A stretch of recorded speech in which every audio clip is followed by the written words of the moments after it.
한반도의 남서부, 전라북도의 고창이라는 고을은 오래전부터 민속신앙이 깊게 자리잡고 있었다. 고창에는 산과 바다가 어우러져 다양한 자연경관이 펼쳐져 있었고 그곳에는 특히 신성한 기운이 흐른다고 여겨졌다. 사람들은 하늘의 신령들이 이 고장을 지켜주고 있다고 믿었다. 옛날 고창에서 가장 높이 솟은 산은 가치봉이라고 불렸다. 그곳에는 전설에 따르면 청룡과 백호라는 두 마리 신령의 수호신이 살고 있었다. 청룡은 만물의 생명을 다스리고 비를 내리며 풍요로움을 가져다주는 신령이었다. 반면 백호는 정의를 수호하고 악령에게서 사람들을 보호하는 역할을 맡고 있었다. 두 신령은 조화롭게 어우러져 고창이 백성을 위해 천상의 질서를 유지했다. 어느 해 고창 고을에 심한 가뭄이 들었다. 밭은 메말라 작물들은 죽어가고 사람들은 하루하루를 걱정 속에 살아갔다. 이에 마을의 원로들은 청룡에게 비를 내려줄 것을 기원하는 의식을 열기로 결정했다. 의식은 가치봉 정상에 위치한 고대 사원에서 치러졌으며 고을의 모든 주민들이 모여 성대한 제사를 올렸다. 한편 청룡은 인간들의 간절한 기원을 듣고 가슴이 아파왔다. 하지만 어느 순간 비를 내려주는 대신 백호 같고 필요한 일인 듯한 느낌을 받았다. 신령들 사이에는 서로의 의무를 넘지 않는 엄격한 규칙이 있었지만 청룡은 그날만큼은 자신이 비를 내리기보다 백호와 상의하고 싶었다. 게다가 고창 고을에는 특별한 인물이 있었고 그를 통해 백호와 소통할 수 있었다. 그 인물은 바로 고창의 무당이었다. 명의할매였다. 명의할매는 고창의 모든 전통과 신령에 대해 깊이 있는 지식을 가지고 있었고 가장 존경받는 존재였다. 청룡은 명의할매의 꿈에 내려와 은밀히 속삭였다. 사람들은 비를 원하나 더 중요한 것이 백호의 힘이 필요한 상황이다. 할매는 그날 아침 잠에서 깨자마자 백호와의 의식을 준비했다. 명의할매는 백호에게 고창을 지켜주고 이 어려운 시기에 필요한 도움을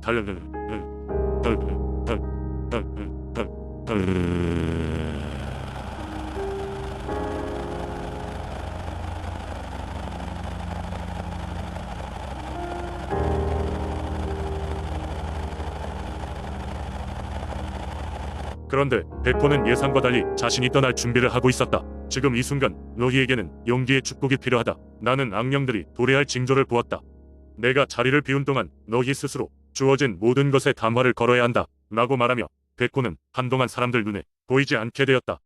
백호의 경고가 있은 지 몇 주 뒤 고창은 심한 바람과 함께 불어놓은 자연의 위력 앞에 놓이게 되었다. 사람들은 백호가 없는 상황에서 스스로 협력해야 함을 깨달았고 각자의 지혜와 용기를 모아 외부의 위협을 이겨냈다. 그동안 청룡은 서늘하지만 차분하게 마을에 비를 내려주기 시작했고 곡식들이 다시 활력을 되찾았다. 결국 고창 사람들은 힘들었지만 값진 공동체 정신을 쌓을 수 있었다.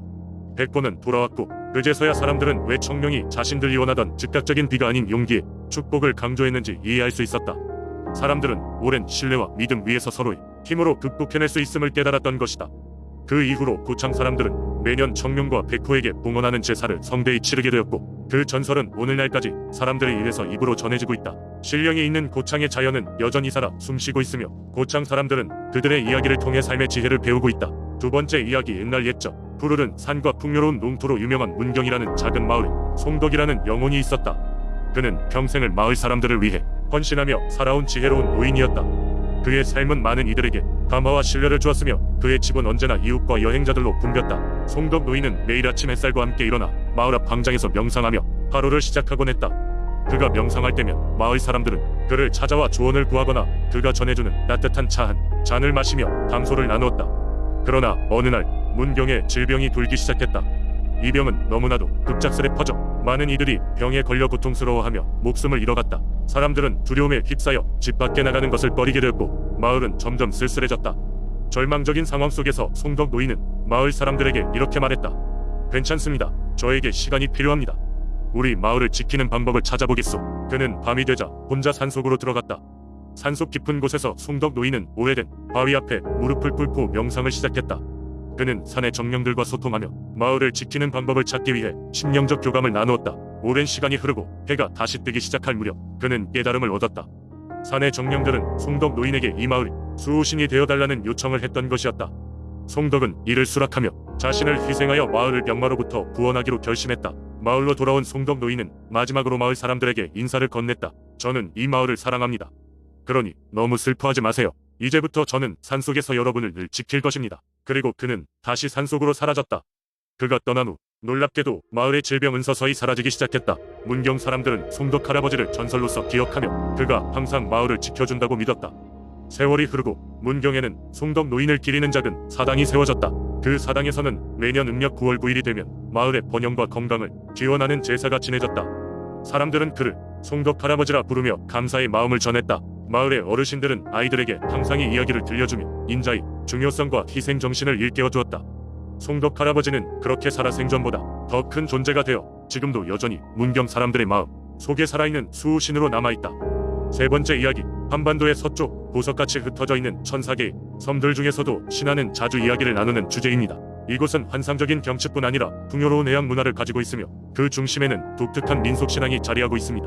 신안에는 오래전부터 바람을 다스린다는 신이 있었습니다. 이 이야기는 수세기 동안 섬주민들에 의해 전해 내려오며 그들의 삶의 일부로 녹아 있었습니다. 그 시대에는 방해가 생존의 핵심이었기 때문에 바람의 방향과 세기는 매우 중요했습니다. 바람신에 대한 경외심은 자연스레 마을 사람들의 생활 속에 흘러들어가 중요한 신앙의 일부분이 되었습니다. 고대의 기록에 따르면 신안의 바람신은 바리마리라는 이름으로 불렸습니다. 바리마리는 해질녘 바다 저편에서 거대한 노란 비둘기로 나타난다고 하였습니다. 이 큰 비둘기가 날개짓을 하며 하늘을 가를 때면 언제나 그 뒤로 고요한 바람이 따랐다고 전해집니다. 이 비둘기 모습은 바리마리를 상징하여 섬 주민들에게는 아주 특별한 의미가 담겨 있었습니다. 섬의 가장 오래된 집에는 바리마리의 얘기가 벽화로 남아있곤 했습니다. 특히 매년 봄철에 열리는 바람 축제는 섬 주민들이 바리마리에게 감사를 표하고 올해도 순조롭게 바람의 인도를 받기를 기도하는 자리였습니다. 이 축제는 여러 날 동안 열렸으며 주민들은 생선과 과일을 바치며 평화로운 바다와 풍요로운 어획을 위한 노래와 춤을 이어갔습니다. 바람신앙은 현실적인 필요에서 시작되었지만 그 속에는 사랑과 자연이 얽힌 신비로운 조화가 담겨 있었습니다. 신앙은 자연 현상을 두려워하는 것으로부터 경외감을 품고 자연의 일부로서 살아가려는 자세를 배우게 했습니다. 시간은 흘렀지만 신안의 사람들은 여전히 바리마리 신앙을 마음에 품고 그들의 삶의 길잡이로 삼고 있습니다. 이 신앙은 단순히 과거에만 머물지 않고 현대에 이르러서는 자연 보호에 대한 메시지를 담고 있기도 합니다. 빠르게 변화하는 환경 속에서 신안 주민들은 바리마리가 상징하는 자연과의 조화를 계속 되새기며 섬의 생태계를 보존하려는 노력을 이어가고 있습니다. 그래서 바리마리는 단순한 신화적 존재가 아닌 도전적인 시대 속에서 변함없는 자연의 안내자로서 그 명성을 이어가고 있습니다. 섬마을에서 바람을 다스리는 신에 대한 신앙은 바람을 매개로 한 주민들의 바닷길을 안전히 인도하고 풍요로운 어획을 약속하는 작은 기적의 서사입니다. 그리고 그들은 알 수 없던 먼 미래에서 여전히 바람과 함께 살아갈 그들의 후손들에게 이 이야기를 온전히 전하고자 합니다. 네 번째 이야기, 옛날 옛적 영주 고을에서는 아름다운 여인이 하나 있어 사람들이 그녀를 보고영 주천양선이라고 불렀다. 그녀의 이름은 수련이었으며 그녀를 본 사람은 그 미모에 취하고 말았다. 하지만 마을 사람들 사이에서는 그녀를 두려워하는 마음도 함께 자리 잡고 있었다. 왜냐하면 그녀에게는 미스터리가 있었기 때문이었다. 그녀가 나타난 이후로 마을에서는 기이한 일들이 벌어지기 시작했다. 어느 날 마을의 젊은 남자들이 하나둘 사라지기 시작했다. 마을 사람들은 겁에 질렸고 장로들은 기이한 사건의 원인이 수련이 아닐까 의심하기 시작했다. 수련은 마을에서 항상 혼자 다니며 가끔 울창한 숲 깊은 곳으로 사라지곤 했다. 어느 날 가장 용감한 청년이자 사냥꾼인 준기가 수련의 뒤를 따라가 보겠노라고 나섰다.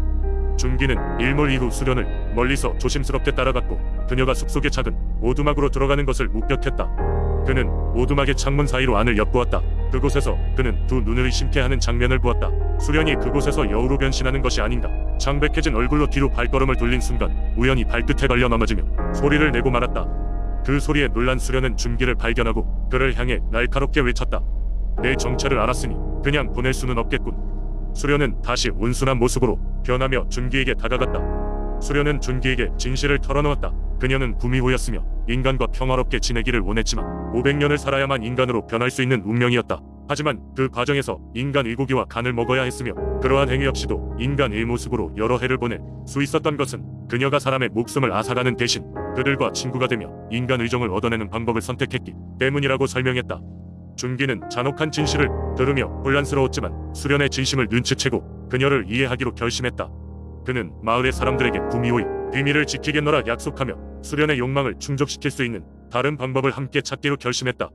서로를 이해하게 된 두 사람은 영주 고을의 구미호 전설을 미담으로 남기며 마을 사람들과 함께 평화롭게 살았다. 세월이 흐르고 수련은 마침내 500년의 시간이 지나 인간으로 변할 수 있었고 머나먼 여정을 함께한 준기와 결혼하여 남은 여생을 보냈다고 한다. 그들의 이야기는 전설로 남아 마을 사람들 사이에서 오랜 세월 동안 전해 내려오고 있다. 이리하여 영주의 구미호 전설은 단순한 두려움의 이야기가 아닌 사랑과 이해의 이야기로 남게 된 것이다.